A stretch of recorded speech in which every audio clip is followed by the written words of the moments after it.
Okay.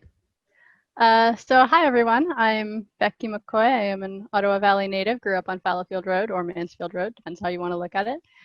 And I'm here to talk to you today about healing charms in the Ottawa Valley.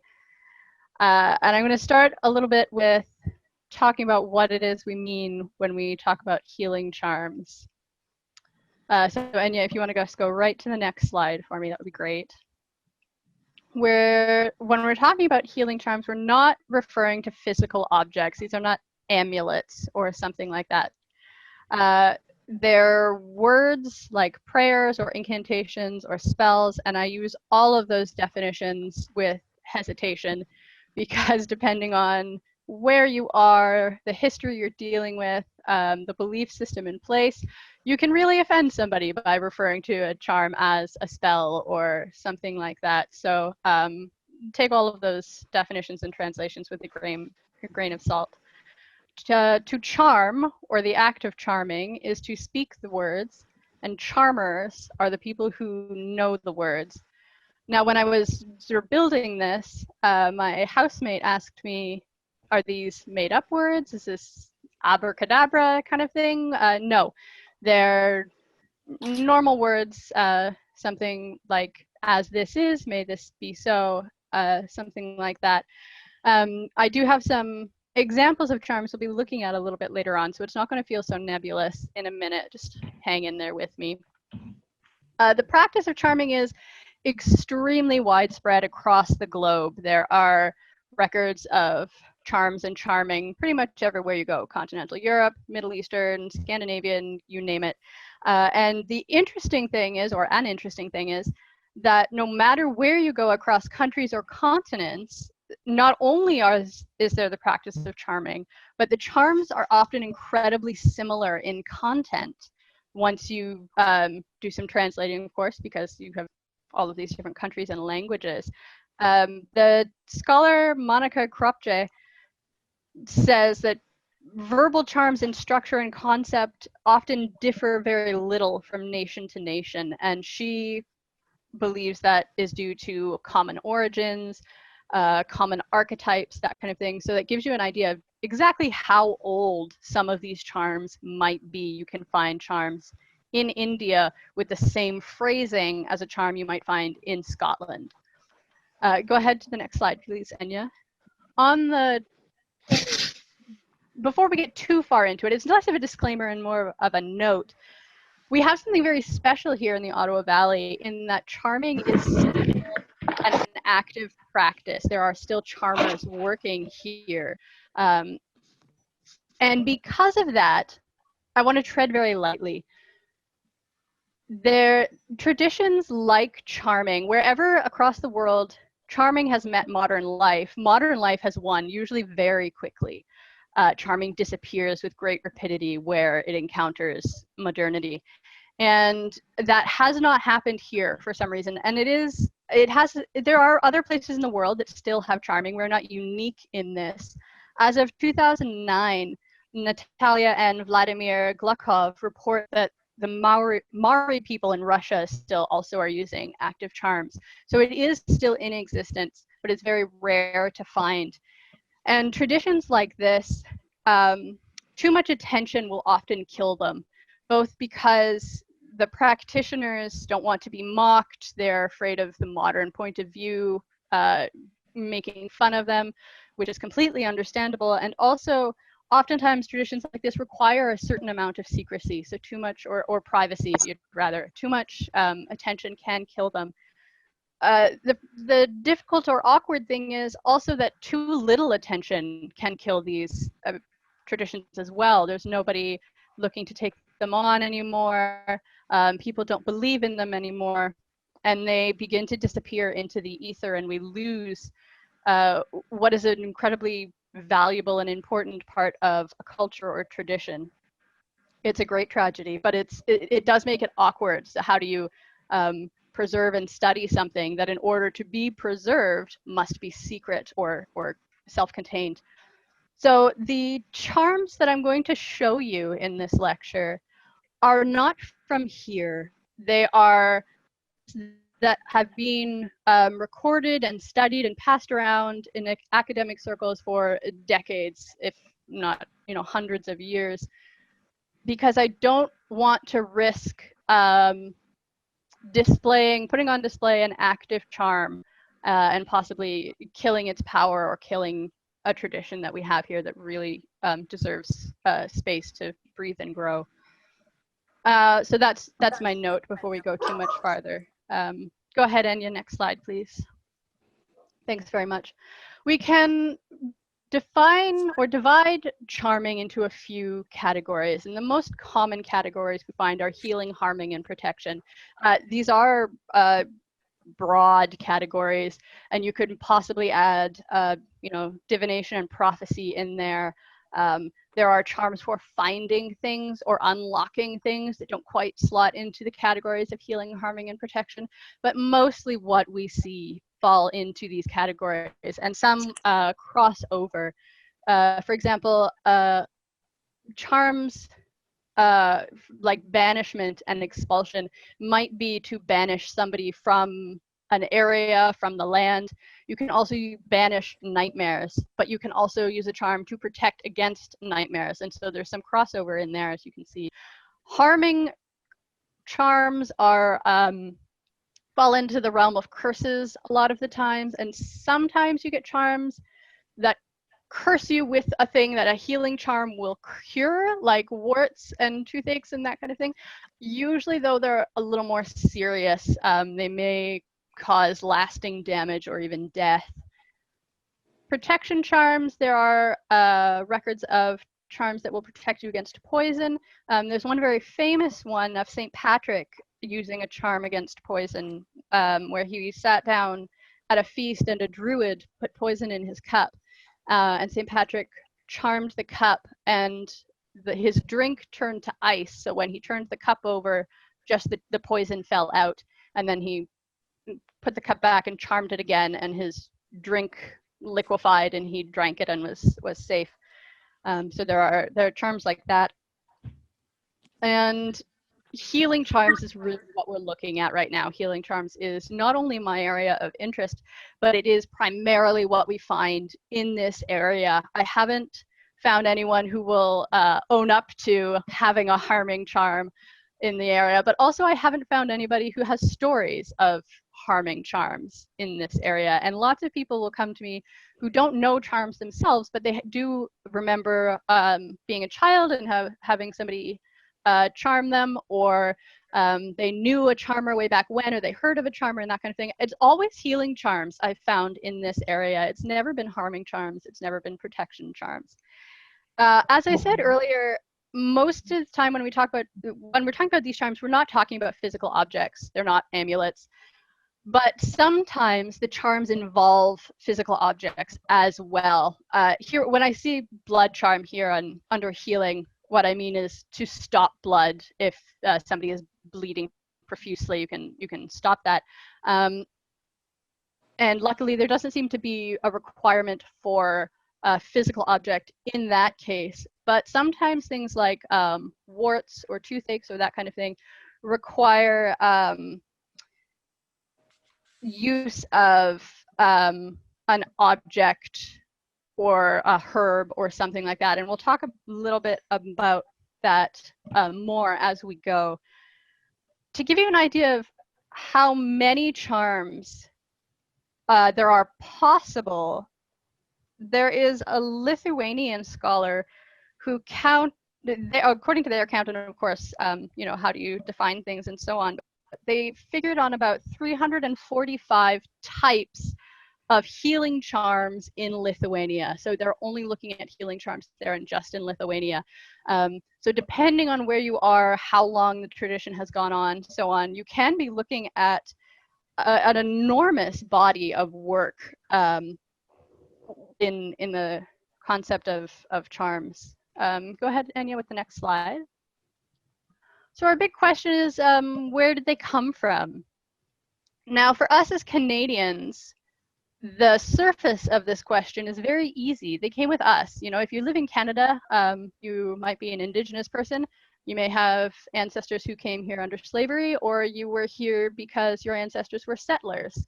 And among everybody that I have spoken to who has these charms, what I'm looking at is settler communities who came predominantly out of Ireland and Scotland. There were, of course, waves of immigration coming to Canada and bringing their traditions with them. The modern interest in tracing family trees back has been really helpful in this search to discover where healing charms have come from, although it's not perfectly invaluable because charms don't seem to stay within families. And I'll talk a little bit about that more in a minute. And this is where I have to sort of make an admission. The research and the interest in healing charms is a bit of a family affair, and my dad has done a lot of work in tracing our family tree and the family tree of a few other families and that we live beside. So some of this information comes from his legwork, which I'm very grateful for. He traces our family, the McCoy family, and again some other families in the area, back to Ireland and County Tyrone in Ulster, and from before then he figures they're Scotch Irish from the Highlands in Scotland. Other families in the area who seem to be maybe connected to charming in some ways are from Kilkenny and Wexford and so on. And it's a fascinating topic to look into, because different families, you can look back on the boats and find, you know, the McCoys and the Blacks and so on and so forth, all coming on the same boat and settling in the same area, and we've been neighbors ever since. 7 generations later, the Blacks are still the McCoys' neighbors. So then the question becomes, before that, where do these charms come from? We brought them with us to Canada. How did we get them to begin with?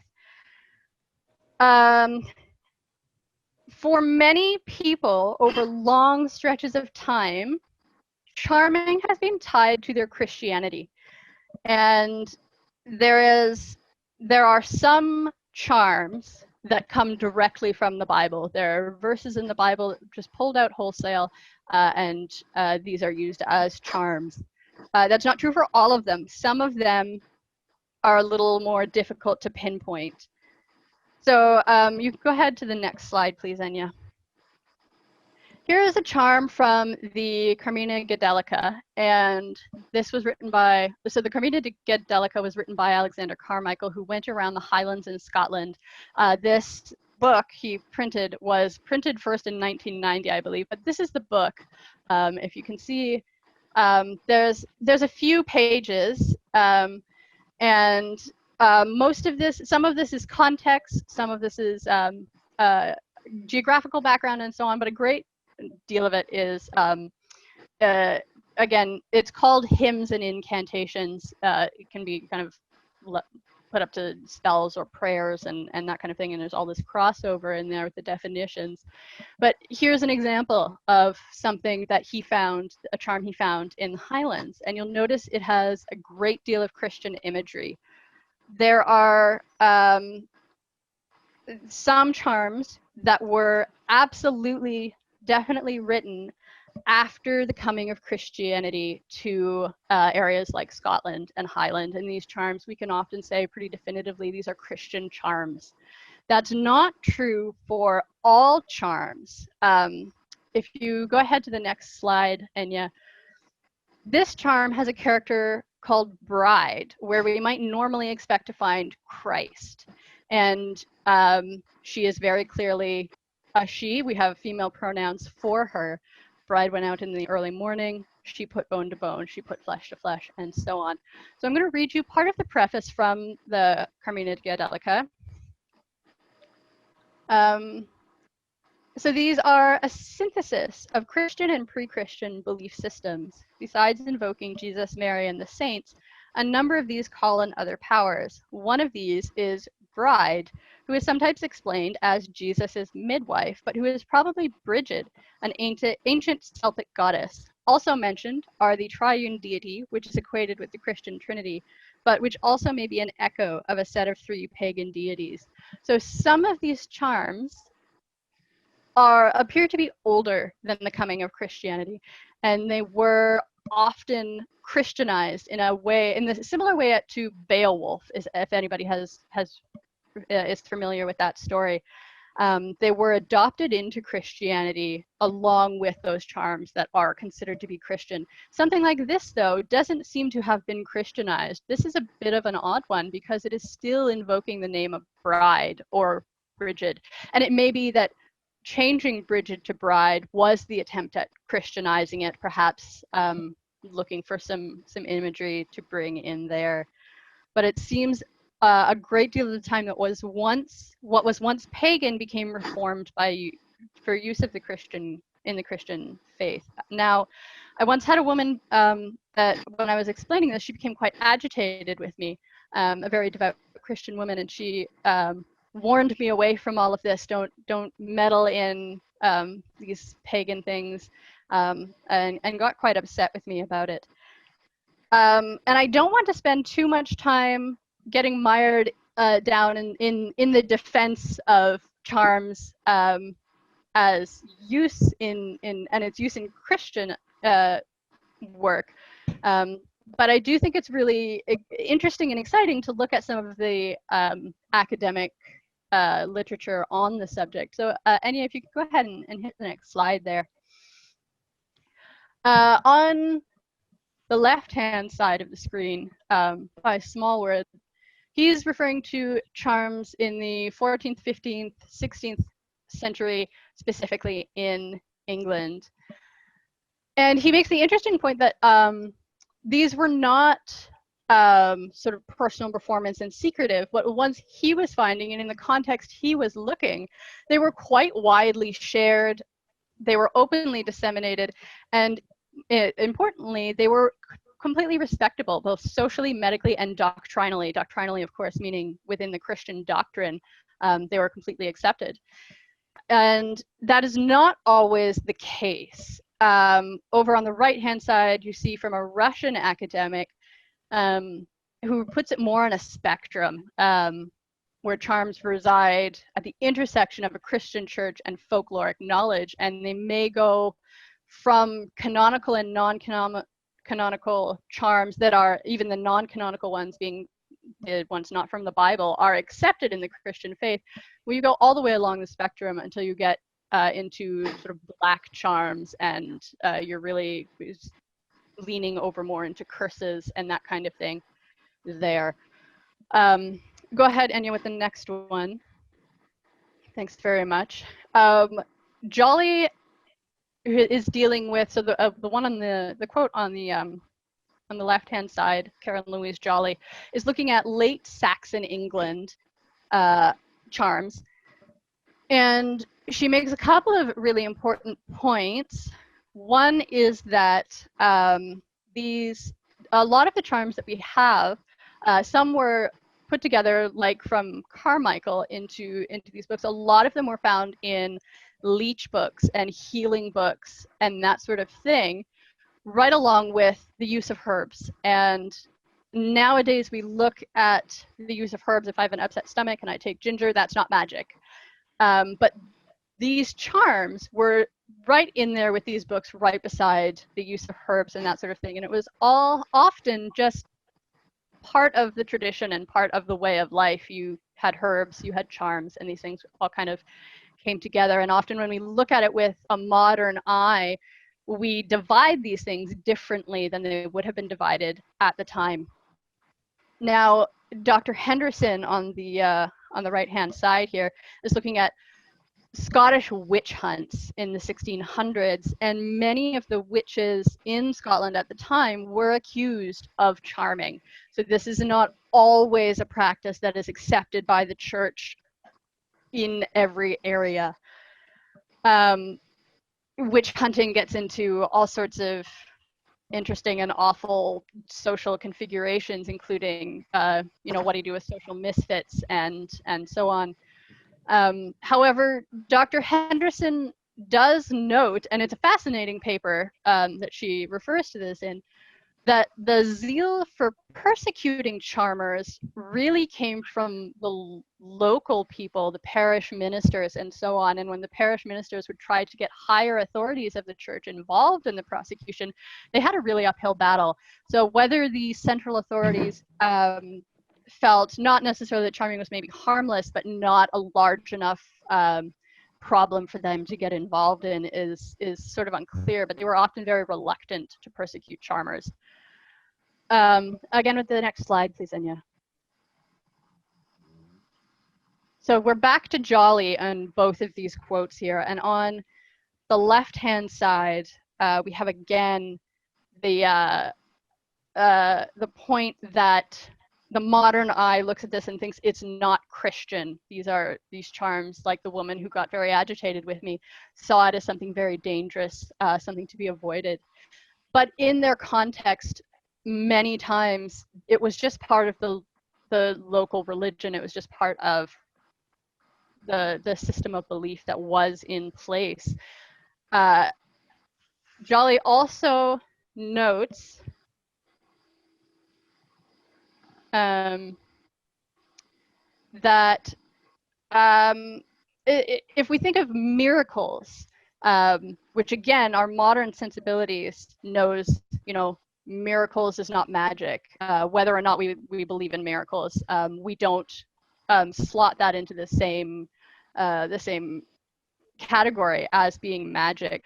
And Karen Louise Jolly makes a really interesting distinction herself between charms and miracles, because often people who are in the modern context who are trying to make these charms fit in within a category that we can swallow comfortably modernly, we try to like stick it in with miracles.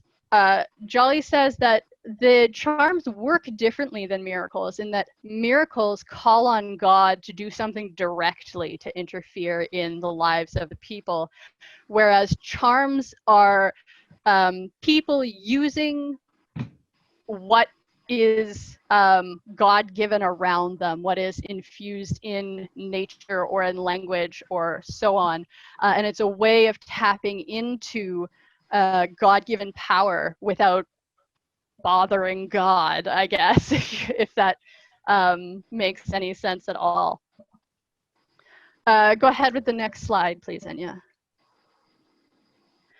This, to give you, and again, an idea of the controversy, is it Christian, is it not Christian, both in our time and back in the day. Robert Kirk was a minister who was dealing with practitioners of charming and so on in his parish, and he wrote a book called The Secret Commonwealth, defending the use of charms when they came up against a lot of criticism and so on from other Christian areas at the time. And he pointed out that many of them are taken right out of the Bible. We're making use of Christian God-given scriptures. And he, a little more scientifically is not quite the word, but he points out that lots of times the things in charms are metaphor, just like the breaking of Christ's body is metaphor. So when witch hunters and Christians and that sort of thing really started to take apart the charms and find things to take offense at within the charms, Kirk is standing up for that, saying a lot of it is metaphor. It's not meant to be taken quite as literally as some people of the time were taking it on their trails to stamp the practice out. Go ahead, Anya. Next slide. You're doing great, thanks. So what it comes down to is charming as words of power. And Jacqueline Bourget says words of power comes down to words with which people believe themselves to be able to influence reality in a supernatural way. And she defines her terms here for us. Supernatural as the descriptive tool for non-empirical dimension of life, and supernatural being, of course, crucial to religious belief cultures. So when we start to figure out what is a charm, is it a spell, is it a prayer, so far, ultimately what it is depends on who's using it and what they believe it to be, what power they're reaching for to impact this non-empirical way of life. Okay, so to move on from that aspect of things, what is the process of charming? How do these things work? Go ahead, Anya, with the next slide. The exciting thing is it varies. It is different constantly across cultures, across the different kinds of charm that you're using. Certain kinds of charms have different requirements. There are stories where I have been told of people who had to go to charmers at specific times of day for specific charms. Thankfully, the charm to stop bleeding doesn't seem to have required a specific time of day, which is very helpful if you're bleeding. But something like a break or sprain charm does. It seems to have times of day that it works better. And I had somebody tell me a story where they would go to the charmer with a break or a sprain near lunchtime in the morning, and they would have the charm set over them then, and then they would stay there until after the noon hour, and they would have the charm set again. So they had a morning, an afternoon, or midday, and then if they required a third session, they would come back in the evening. Oftentimes these things go in threes. As in the second point here, sometimes charms have to be repeated a certain number of times. The charmer may say the charm 3 times, usually very quietly to themselves, or maybe just in their mind even, and they may have to do that 3 times a day. 3 is a very, very significant number in many cultures and many traditions, as is the number 9, which is of course 3 times 3. So you get into the whole thing there. The charms may involve some preparation, and this, remember I mentioned some of these charms do require physical elements. You may need straw or herbs or water, and these elements may have to be special in some way. It may be water specifically from a spring. Tap water won't do it. It may be herbs collected at a certain time of day. It depends on the charm and, again, the area where you are. A really big, interesting one is that you cannot thank a charmer. If you go to a charmer and they charm away your wart or they fix your toothache, you cannot say thank you. And there are varying thoughts as to why that is. Mostly it's believed that it's connected to the idea of as Christ gave freely, so do I. If you have the power to help someone, you should do it and not expect to be paid or be thanked or so on. It's a gift. Many cultures will say you cannot thank a charmer. However, there are records that indicate that there were sort of professional charmers that were seeming to make a living on this in some way. And whether it was just the community decided to take care of the charmer, and they housed the charmer and fed the charmer, and they weren't necessarily paying the charmer or something like that. They were simply taking care of the charmer, and the charmer in turn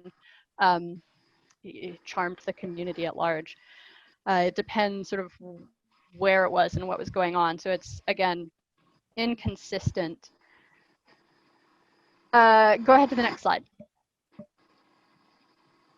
So how do you get a charm? How do you go out? So stay with me on this. Most involve what's known as contrasexual transmission, which is not as terrible as it sounds. It's going from men to women to men to women. Many cultures said you could not pass on a charm woman to woman or man to man or so on. I have a quote that I'm going to read you here. Somebody interviewed a charmer in Sweden, and she had a snake bite charms was her thing, and she was quoted as saying, it wasn't good for an old lady to teach another lady. She had to teach a man, and then he could teach a woman or a girl. It had to be the opposite sex, the one you passed it on to. However, the person who did that interview and was studying charming in the area of Sweden there gathered enough research to suggest that in practice that didn't happen.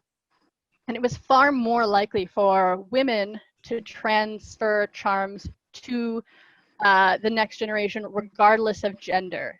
They would just pass it on to whoever seemed a likely candidate. And men almost always transmitted charms to other men only, even though they would acknowledge that it should be man to woman to man to woman.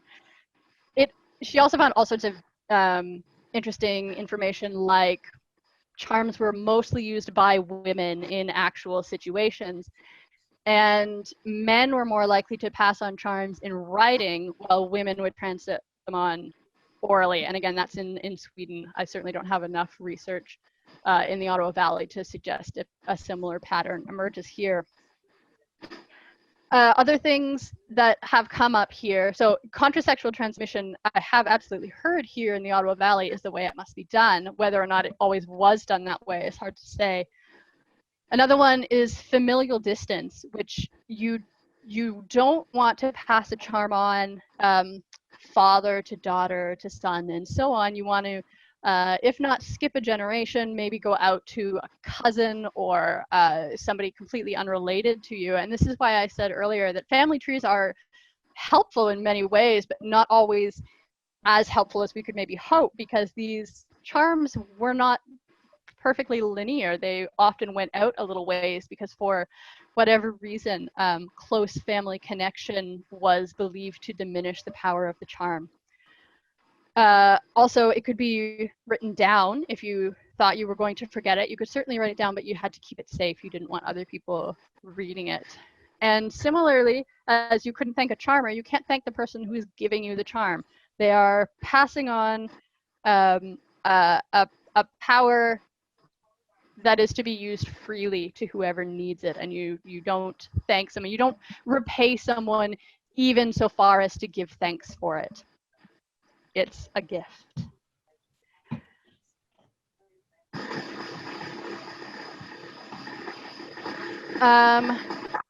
Go on to the next slide, please, Enya. I think I'm pretty nearly finished.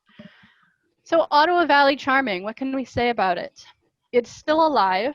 It is fading very quickly. It seems the last generation and a half. My generation, I have yet to find a charmer in my generation. The last charmers that I have been speaking to or have found are at least my parents' generation, if not the next one up. It seems to have sort of hit my parents' generation and stopped there. So it's in danger. From what I can tell, as I mentioned earlier, healing charms are all that has survived here, and I don't know if that's all we ever had here, or if we used to have harming or protection or that kind of thing, and if they've been lost along the way, or it's one of those things that people don't really want to talk about. It's difficult to say. If you have stories well, I was going to say, if you have stories of harming or protection charms, I would love to talk to you. If you have any stories about charms, I would love to talk to you regardless. There are some charms here that use physical objects. I've heard of a few. For the most part, what I've found here are strictly verbal. Charms that we seem to have, people have heard of or experienced here in the Valley are breaks and sprains, blood, wart, toothache, that sort of thing. I haven't heard of any of the ones that are hard to classify either, like an unlocking charm or a charm to find things. So that's my PowerPoint. And